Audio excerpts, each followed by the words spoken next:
My name is Eric Lewison. I threw my back out 2 years ago.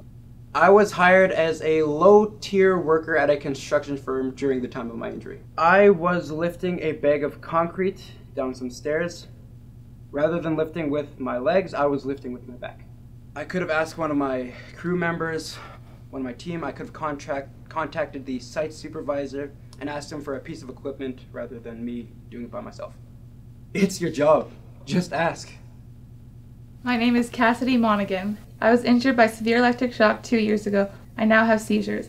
My arm is constantly tingling and my muscles spasms. The shock caused cardiac arrhythmia, which means irregular beating of the heart. I was 16 and had a stubborn job at the food court in the mall. My boss asked me to go behind the cooler and push it away a few inches from the wall. The problem was with the power source of the cooler. When I touched it, the voltage was high enough so that my arm seized and I was not able to let go. In the hospital, they told me that I was lucky that I did not go into immediate cardiac arrest. If I had just asked, I wouldn't be living half of a life. It's your job, just ask. My name is Owen Walker-Finch. Well, I've never been seriously injured on the job, but I did come very close once. At the time, I was in my first year of university.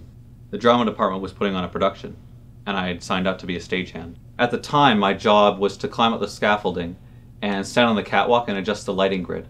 Now, this catwalk was 20, maybe 30 feet above the ground, and it was old and rickety as it was. I noticed the left half was covered in boards. I wasn't sure what was happening there, but it looked really shaky. So I climbed back down the scaffolding and talked to my director about it. He brought in one of the building maintenance guys.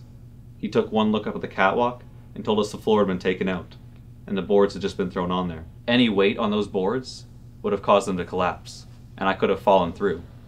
The only reason I'm not in a wheelchair is because I asked. It's your job. Just ask.